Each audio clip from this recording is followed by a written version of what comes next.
இது வந்து இடியப்பம் பார்த்தீங்களா, இந்த லேயராக வருது. இந்த இடியப்பம் சூப்பராக இருக்குது பார்த்தீங்களா, பார்க்க எவ்வளோ அழகாக இருக்குது. இது வந்து வீட்டிலேயே அரி கோரிட்டு பொடிச்சு வறுத்து அந்த மாதிரி செய்தது கேட்டீங்களா. இங்கே பாருங்க, நூலாக இருக்கு விட்ட லேயராட்டும்.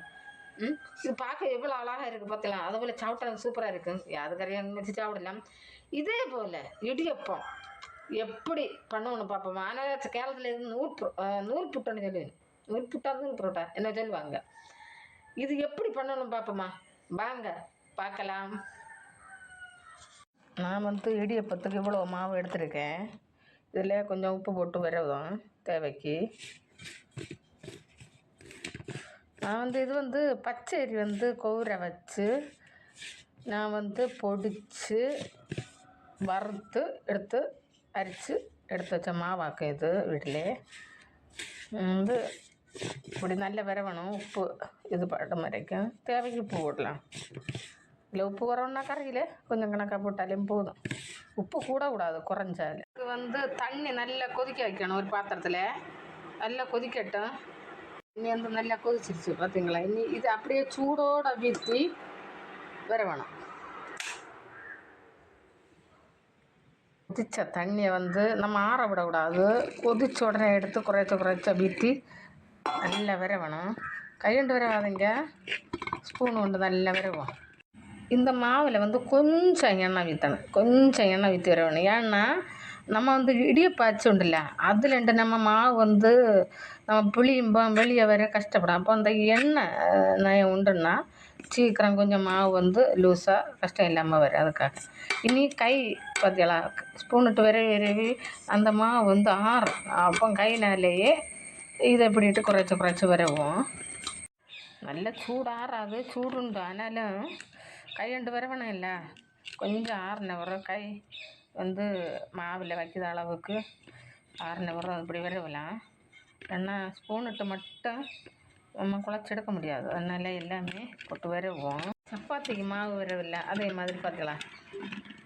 சூப்பராக இதை மாதிரி கரெக்டாக வரணும். அதிக தண்ணி இல்லாமல் சப்பாத்தி இப்போ தான் மாதிரி வரவேணும். விரைவிண்டு நம்ம இனி அச்சில் வாரி வைப்போம். இனி வந்து நம்ம அந்த அச்சில் எண்ணெய் தடவுவோம். ஏன்னா மாவு வச்சா நம்ம இப்போ கறக்குமா ஸ்பீடாக கறங்கிடணும். அதுக்காக இந்த அச்சில் எண்ணெய் தடவும். நம்ம பார்த்தீங்களா, கையில் எண்ணெய் எடுத்துகிட்டு வந்தேன். இந்த எண்ணெய் தடவுதேன். இப்படி தடவானேன் எண்ணெய். அப்போந்தான் இதுக்குள்ளே இல்லைங்க, இதுக்குள்ளே இப்படி தடவணும் எண்ணெய். அப்போ தான் கரெக்டாக வரும். நான் கையில் எண்ணெய் எடுத்துகிட்டு வந்தேன். இப்போ இதுக்குள்ளே எல்லாம் எண்ணெய் தடையாச்சு. நீ மாவு வாரி வைப்போம்.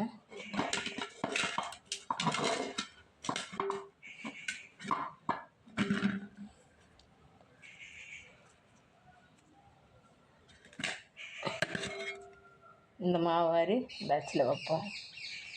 பார்த்தா இதே மாதிரி வச்சு இப்படி உள்ளால இப்படி வைப்போம்.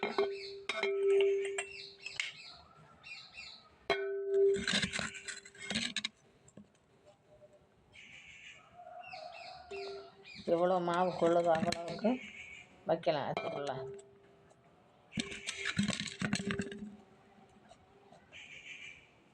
வச்சுட்டு இது எப்படி ஆரம்பத்தில் இங்கே கறக்கி விடணும்.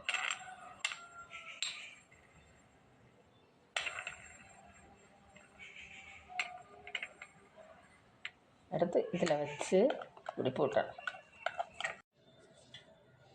இட்லி பாத்திரத்தில் புளிஞ்சு வைப்போம். பார்த்தீங்களா, சூப்பராக. நம்ம வந்து அச்சில் வந்து எண்ணெய் தடவின காரணத்தில் அந்த வந்து சூப்பராக வருது.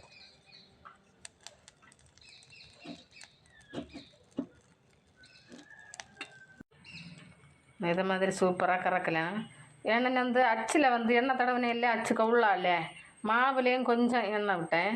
நல்ல சூப்பராக அப்படி வலிக்கி வரும். சரி, இனி நம்ம இடியப்பம் வந்தான்னு பார்ப்போம். சூப்பராக வந்துச்சு இடியப்பம்.